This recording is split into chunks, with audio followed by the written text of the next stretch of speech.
আমি আজকে জানতে চাই যে আজকে কারা কারা পত্রিকা পড়েছে, তাহলে আমাদের পাঠ চক্র বা পাঠ বন্ধু তৈরি করা খুবই জরুরি। কারণ আমরা তো আজকের দিনেরই খবর জানি না বাংলাদেশের অবস্থা কি। বাংলাদেশের আজকের আমি একটা নিউজ কোট করব, যেটি জ্ঞানকে সমৃদ্ধ করার জন্য, জ্ঞানকে সৃজনশীলতা আনার জন্য আমাদের আগামী দিনে মানসিক এবং স্বাস্থ্য সংক্রান্ত কী ভূমিকা নিতে হবে রাষ্ট্র বা আমরা, এই সম্পর্কে বিশাল এক রিপোর্ট তৈরি হয়েছে। এবং তাতে বলা হয়েছে গত 10 বছরে বাংলাদেশে জলবায়ু পরিবর্তনের ফলে যে তাপমাত্রা বৃদ্ধি পেয়েছে, সে তাপমাত্রার ফলে স্বাস্থ্য এবং মানসিক ক্ষেত্রে যেই প্রভাব ফেলেছে সেটি নিয়ে নতুনদের গবেষণা করার ক্ষেত্রটি তৈরি করা হয়েছে। আমি মনে করি এই অনুষ্ঠানটি অত্যন্ত যুগোপযোগী। পুরাতন দিনে বা ঐতিহ্যগতভাবে বাংলাদেশ সমাজটি কিন্তু ঐতিহ্যগতভাবে সমাজ বা ঐতিহ্য সমাজ আমরা বলে থাকি। It is a traditional bond society. Our family is the traditional bond family. আমাদের সমাজটা ঠিক ট্র্যাডিশনাল। এই ঐতিহ্যবাহী সমাজকে রক্ষা করার জন্য জ্ঞান চর্চা অত্যন্ত প্রয়োজন।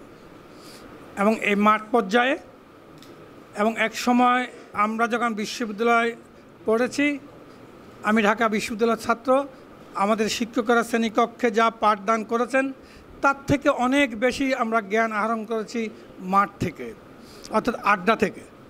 কোনো জায়গায় বসেছি, গল্প করেছি, অথবা বারান্দায় হাঁটছি, 2 বন্ধু বান্ধবী মিলে কথা বলেছি, সেখানে জ্ঞান সবচেয়ে বেশি আহরণ হয়েছে। আজকের পত্রিকার পাঠক বন্ধু আমাকে এই অনুষ্ঠানে আসার জন্য যে সুযোগ করে দিয়েছে, সেজন্য পাঠক বন্ধুকে আন্তরিক অভিনন্দন এবং ধন্যবাদ। আমি শুধু বলবো, জ্ঞান আহরণ করতে হলে পাঠক বন্ধু হতে হবে না, আপনাকে যে কোনো জায়গা থেকে জ্ঞান আহরণ করা যাবে। কিন্তু পাঠক বন্ধু একটি প্রতিষ্ঠান বা জ্ঞান আহরণের একটা ক্ষেত্র, সেখানে বসে আড্ডা দিবেন বা পত্রিকা দেখবেন। আমি আজকে যে প্রশ্নটি করেছি, আজকে যদি গিয়ে দেখেন পত্রিকাটি, আপনি তো 10টা চিন্তা আপনার মাথা থেকে বের হবে দেশকে চালানোর জন্য। লেখাপড়ার চক্রের এর মধ্যে কী ধরনের পরিবর্তন প্রয়োজন, রাষ্ট্রের মধ্যে কী ধরনের পরিবর্তন প্রয়োজন, সেগুলো একেবারে স্পষ্ট করে জ্ঞানের ক্ষেত্রটি তৈরি করে দেওয়া হয়েছে। আমরা তো সেই কাজগুলো করতে পারি না বিধায় আমরা পড়ালেখার পিছনে পড়ি। পৃথিবীর অন্য দেশের সাথে আমাদের যখন তুলনা আসে, আমরা কিছু আর করতে পারি না, বলতে পারি না। রাষ্ট্র যে দায়িত্ব নিয়েছে, রাষ্ট্র থেকে দায়িত্ব নেবে আরও বেশি সমাজ, রাষ্ট্র থেকে দায়িত্ব নেবে আজকের তরুণ প্রজন্ম। এই তরুণ প্রজন্ম যদি বিগত যে আন্দোলন বিপ্লব হয়েছে, সে বিপ্লবের যে ভূমিকা রেখেছে, আগামী দিনেও সামনের রাষ্ট্র পরিবর্তনের ক্ষেত্রে ভূমিকা রাখবে, এই আশাবাদ ব্যক্ত করি। পাঠচক্র থেকে, পাঠ বন্ধু থেকে আপনারা সেই জ্ঞানগুলো আহরণ করবেন এবং প্রয়োগ করার চেষ্টা করবেন। আমরা এক জাতি, একটি পরিবার, আমরা মানুষ হিসাবে আমরা দুনিয়াতে আসছি। তারপরে আমরা কি হয়েছি না হয়েছি সেটি অন্য জিনিস।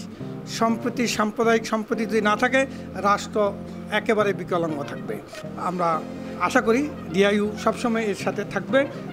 আপনাদের সবাইকে ধন্যবাদ।